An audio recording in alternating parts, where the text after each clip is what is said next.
shaking, and you feel your heart is breaking. Take my hand, no hesitating. When you're just so tired of trying, all alone you feel like hiding. Together we'll keep fighting. There's no stopping us. Hold on, we're gonna make it. We're gonna make it. Don't stop now. Hold on, we're gonna make it. We're gonna mountains too high we can climb it. Feel this, we're taking the moment. There's no stopping us. Hold on, we're gonna make it. We're gonna make it. Can you see the sun is shining like a new hope? Feel it rising, coming over the horizon. There's no stopping us. Hold on, we're gonna make it. We're gonna make it. Don't stop now. Hold on, we're gonna make it. We're gonna mountains too high we can climb it. Feel this, we're taking the moment. There's no stopping us.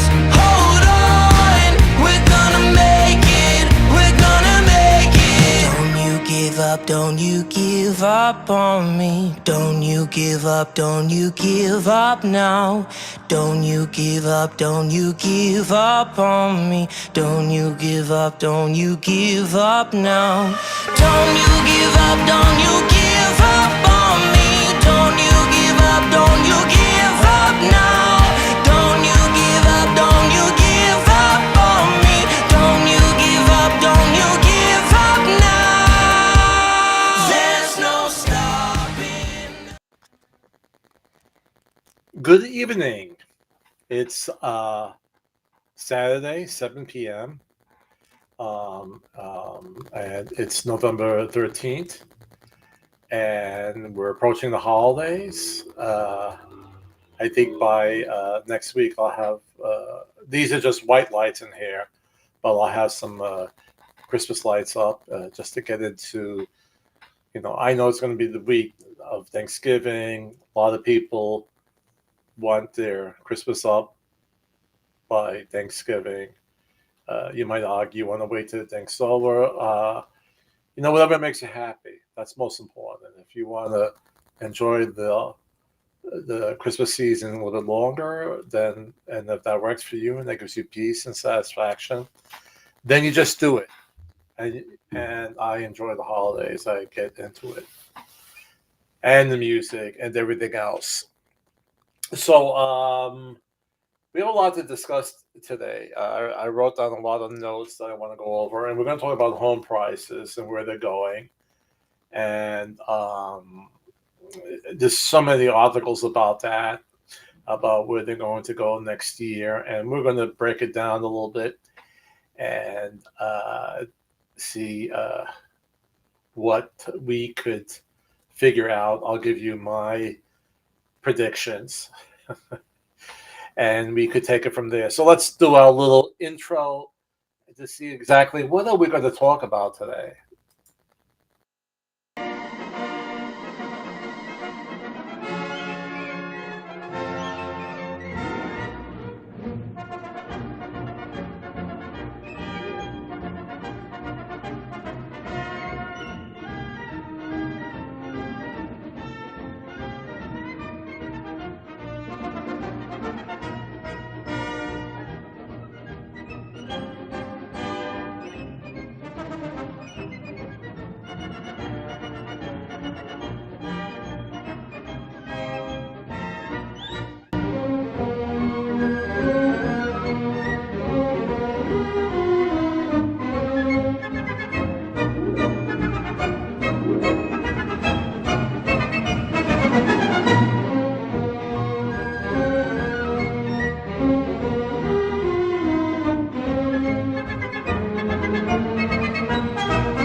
Okay, so we're going to talk about home prices. I just want to uh, give a little background on things that I learned this week. Um, and, we have this big situation right now with the supply chain, and it's getting goods from um, countries outside of the United States. Well, they would be, outside the United States, and getting them into the ports.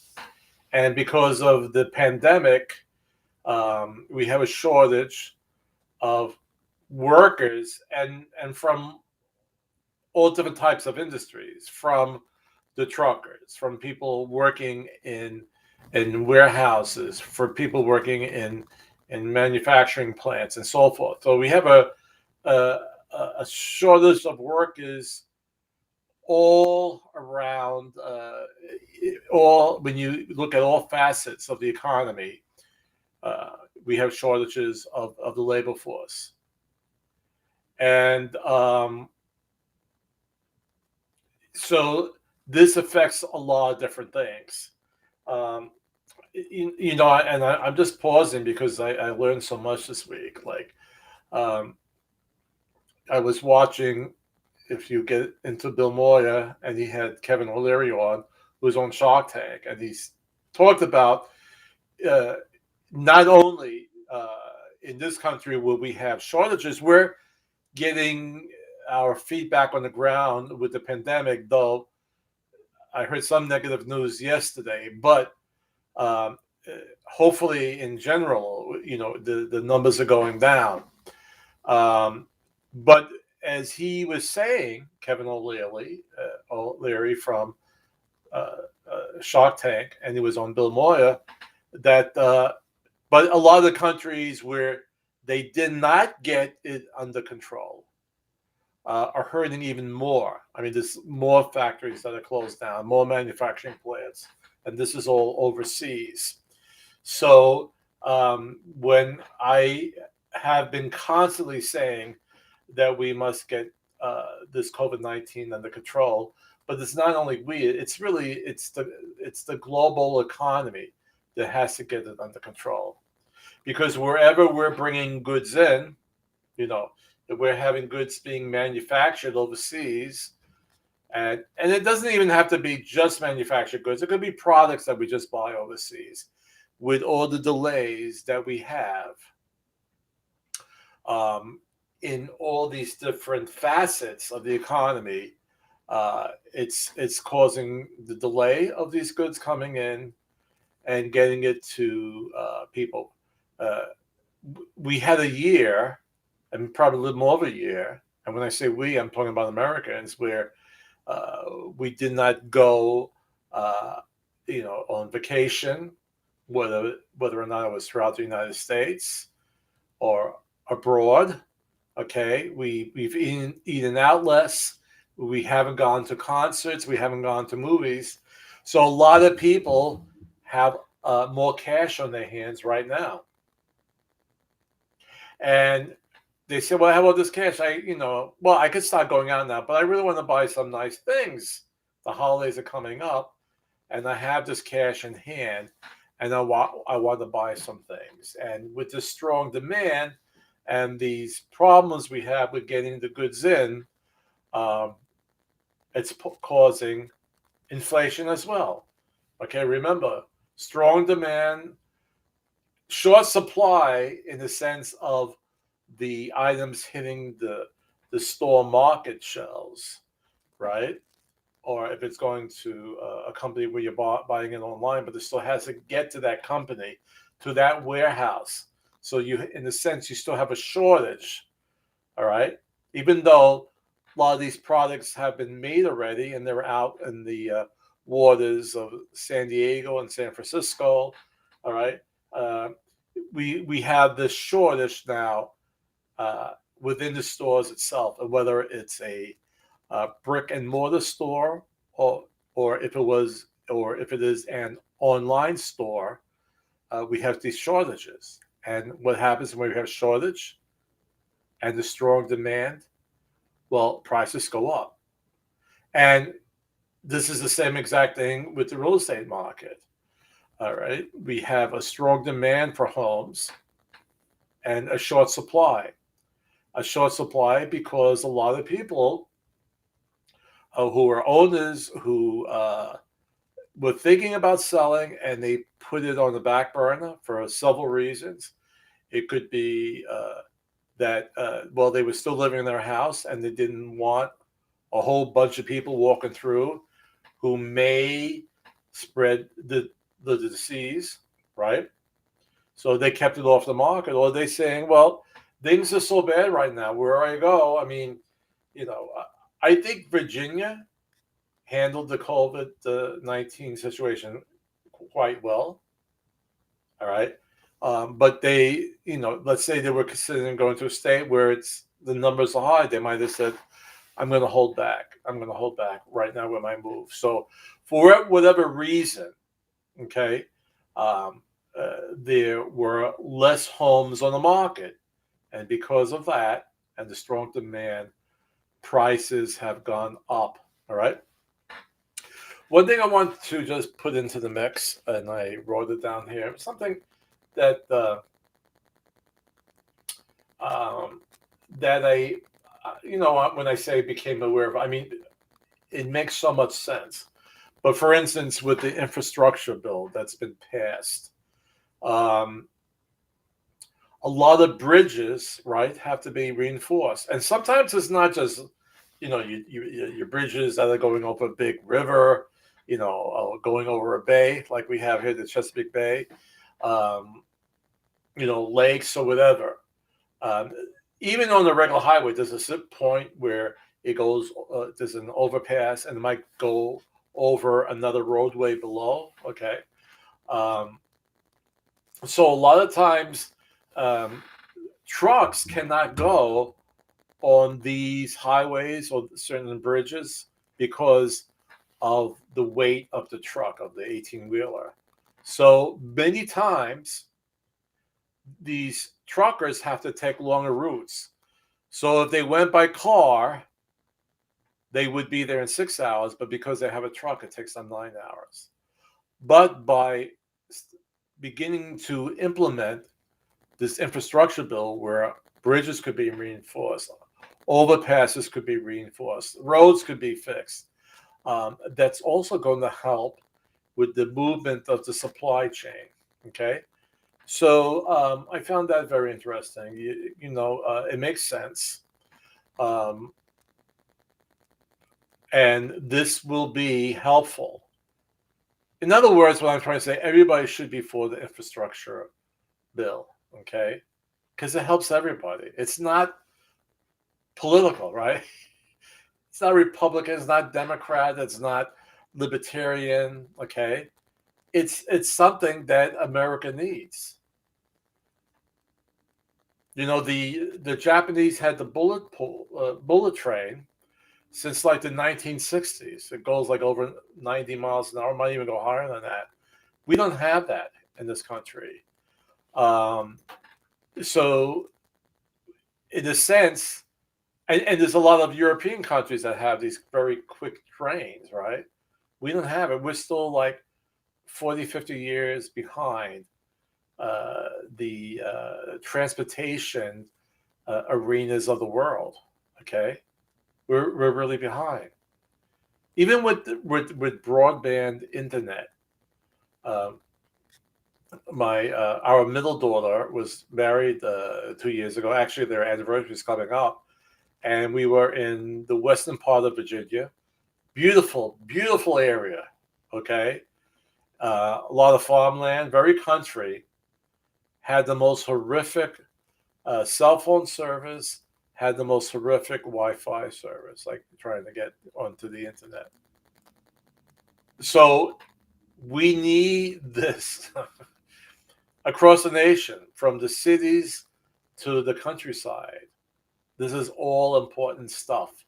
All right. So I just want to add that in with infrastructure and also about how important the Wi-Fi is, and where it's a lot of places where it's not. Doesn't have to be just a an area of low economics. Okay, it could be a beautiful sprawling farmland area, and there's no internet service. Okay, so we got, as a country, we got to work on this. The infrastructure bill is going to help everybody from the cities, from the countryside, from the Midwest, from the Great Plains. It's going to help everybody. Okay, that's enough of that. Don't send any hate mail. So let's talk about today's topic. And let me get that up here. I have to, okay, here we go. And here I am to the side. And what's happening with home prices? And let me just move away my caption right now. So, and we'll just move this down a little bit more. So it's saying there, how much have home values appreciated over the last 12 months? According to, and let me get my little highlighter pen here. This is my highlighter here. According to the Home Price Index from CoreLogic, home values have increased by 18.1% compared to this time last year.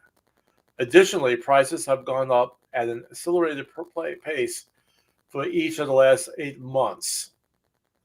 Now, I know this is true as well for the peninsula side, and I'm going to assume, where we are, we have the peninsula and we have the south side. So peninsula is Hampton, Newport News, York County, Poquoson. And when I do CMAs or comparative market analysis for my sellers, I have seen definitely an increase of 18%, as we see here in July. All right, so from January, and this is cumulative here, right? It's not adding another 10.4, but it's moving up right here. And so by July and August, we're up about 18.1% from the following year. Okay, and that's pretty high for a year. Okay, the last year has shown tremendous home price appreciation, which is resulting in a major gain in wealth for homeowners through rising equity. And we actually talked about that last week, about equity. So that's really wealth. When the value of your house is going up, and if your home price, I should say your unpaid balance, no matter what, your unpaid balance is not going to change, right? As I showed last week, but as the home price goes up, and that gives you, because it's based upon what you could sell your house now for, right? So if you bought it at $180,000 and now it's worth $210,000, and let's say your unpaid balance is $150,000, well, now you have $60,000 worth of equity in your house, and that's really wealth, okay? Because if you sell the house, that's $60,000. That's gross, all right? You would have $60,000 gross in profit. That's before paying commissions and taxes, okay? So this is very important. So a lot of people, actually, when they end up selling, and we're trying to push the market, especially sellers, like saying, well, you if you wanted to sell your house, you waited till the COVID got a little bit better, you could sell now, and if you go into another house, you have a nice big down payment, if you want to lower your mortgage payment, or you just keep that $60,000 gross. Okay. So what are happening to home prices right now? All three indices mentioned above also show that while appreciation is in the double digits right now, the price acceleration is beginning to level off. And over here, you're seeing it.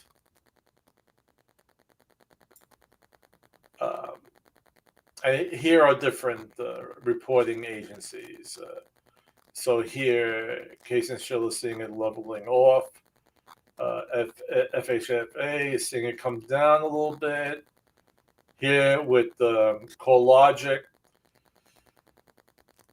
they actually show it increasing not as high as the others, and it's still went up a little bit, but it's not accelerating as it had been, in these months. You see the gigantic increase or incline in the lines over here.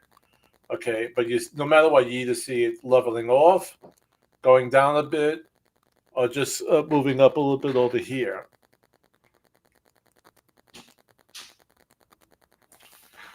So keep in mind, that doesn't mean home values will depreciate. It means that the rate of appreciation will slow, yet stay well above the 25-year average of 5.1%. So we really don't expect home prices to go down. Some people are expecting that. They think that's going to happen. And again, I'm going to just put this up here, and I want to come back. So again, and I say this in almost every podcast, as long as the economy stays strong, the home prices will still go up. It won't go up as crazy as last year. They're expecting here, you're seeing an average. You're seeing some as high as 7.4%. That's Fannie Mae. You have Freddie Mac. You have the Mortgage Business Association, and these other ones. I got to look. Zelman and Hype. They're actually down below the explanation of these other reporting agencies. But basically, they give you market evaluations of the real estate industry. Okay, so this is the National Association of Realtors. They have it at the lowest. I'm surprised they have it that low. But actually, to be honest with you, I wouldn't mind if it's this low, because I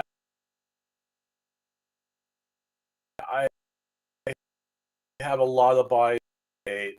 I'll be very happy. Here, 7.4% higher. I could make a nice commission on that, but I'm gonna have less buyers. All right, I'd rather just go up to 2.8 or 3% next year, so to keep the buyers that I have on the back burner right now. They themselves put themselves on the back burner because they just got fed up with the market, with all the competition. But I want to tell you right now that the competition, it's not as crazy as it was in the earlier months of the year. Now you might just have one or two competing offers instead of 5 or 6. All right. And by the way, a lot of these competing offers, they dropped out. And I'm assuming they dropped out because they realized that paying $20,000, $30,000, $40,000, $50,000 above the asking price maybe was a little too insane. Either they made that decision on their own, or they realized they didn't have that amount of money to pay the difference between the appraised value and the contracted price. Or, because like if you were in the bidding war and you brought it up higher and higher and higher, and then you had a ratified contract on a price that was about $50,000 above the asking price, it's very possible that they found out they didn't have the money, or if they were going to use gifted money from a parent or a family member, and they said, "Oh, forget it. That's insane." And a lot of them dropped out. Okay, more than you would expect. And that's because the market was crazy. It's getting a little bit better now. Okay. But and I just want to make a differentiation between, what people pay a lot high. That's not the true market value of the house at that point, right? Right. If someone paid 50,000 above the asking price, um, at that point, uh, when the appraiser went out there and they said, it's not worth that high, but they paid the difference. Now, what's going to happen for the next sales? Okay, that house will become a comp, and they will base the pricing of future homes based upon that comp. But the more I talk about it, it's I really think it's going to mess up the market. When it gets to when you have something where it's purchased way above the value of it, right? Um, it never works out well. But nonetheless, we don't see the prices going up. And again, here's the range from 2.8% up to 7.4. I like to do this medium price here. We talked about what medium is, like right here, between 5.2 to 5.1%. And to my buyers out there, okay, we really expect mortgages to go up next year. And in fact, they're actually up now above 3%. For the longest time, they've been below 3%. And if you had really great credit, you got a really good deal. They're going to inch up. And again, always remember, as the mortgage interest goes up, the monthly payment will be higher, all right? And then to top that off, you have increasing home prices. So for those of my buyers and potential buyers, if you kept on holding it off, it's not a good idea, because it's your monthly payment on your mortgage with the higher price and with a higher interest rate is going to be higher. All right. So if you could buy now, it's a very good thing. You'll save hundreds per month. Okay. And just to kind of, let me see. I just brought in two charts here. I was looking on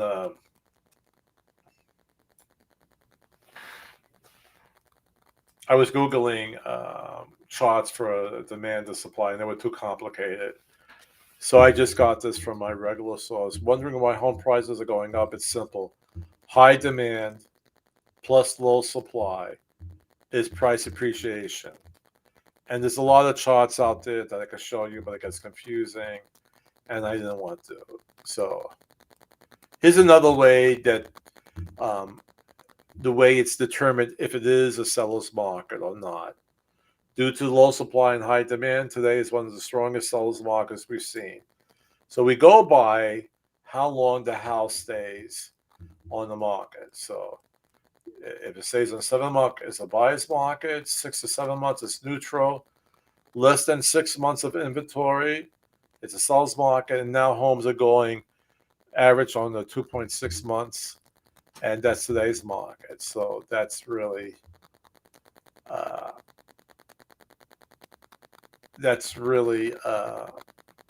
low duration of the house on the market. So it's definitely seller's market. And real estate market will stay strong if we keep a rein on COVID-19. I already talked about that. Unfortunately, I heard yesterday in a lot of the Midwest states, the numbers are going up. And the reason why, it seems that when we are outside, okay, when we are outside spending our leisure time, we go into the beach, we go to the pool, we go to picnics. Um, the chances of getting COVID are lower, I guess, because you're out in the air, the wind is blowing, and it's nice and fresh. But once the colder months come and we go inside and we watch our ball games, and Buffalo Wild Wings, and we go to a lot of movies.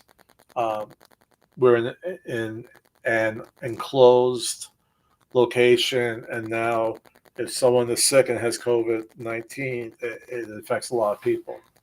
So some of the states they're going up again, and I'm praying that if they're not vaccinated, that they will get vaccinated, um, and get this worked out before it spreads even more. Um, and that's the key fact, that we have to get away from this terrible disease. All right, so I'm going to just kind of like do a review of what we talked about in his video on home prices going up.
All right.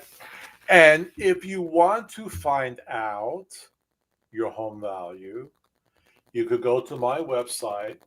Here's the link right below. But if you go on my website, and you'll see in the top the menu, sellers, and you just click on it, you would get to here. All right. And you could just type in your address and get an estimate. And then I will receive a notice that you will, and I will fine tune that estimate for you. I'll do a complete CMA for you with comps that you could look at. And actually, because of EXP and us working with KV Core, they have a wonderful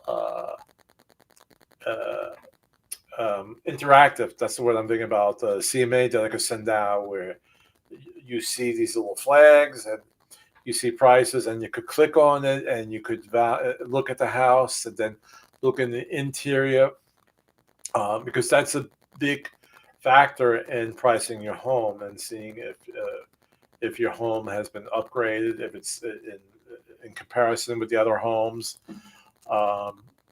So that's very, very helpful. So again, you go to my website, realestatewithmrg.com, and you could just click on sell in the top menu.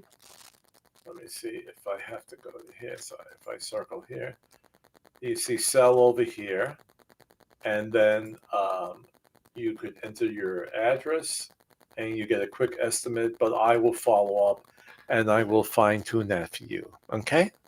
All right. All right. So let me look at my notes. I think that's all we're going to discuss today.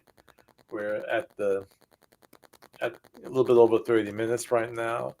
So like to keep these around 30 minutes. A lot of people are probably saying it's already much too long.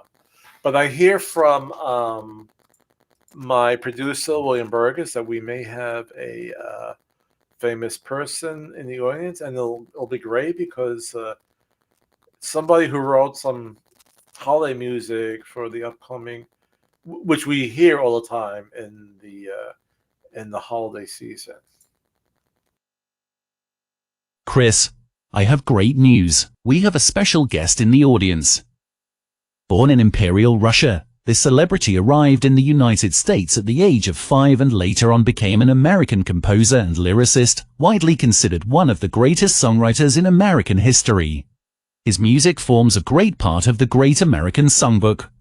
His hits include Alexander's Ragtime Band, Easter Parade, Cheek to Cheek, and of course, White Christmas. Ladies and gentlemen, Mr. Irving Berlin.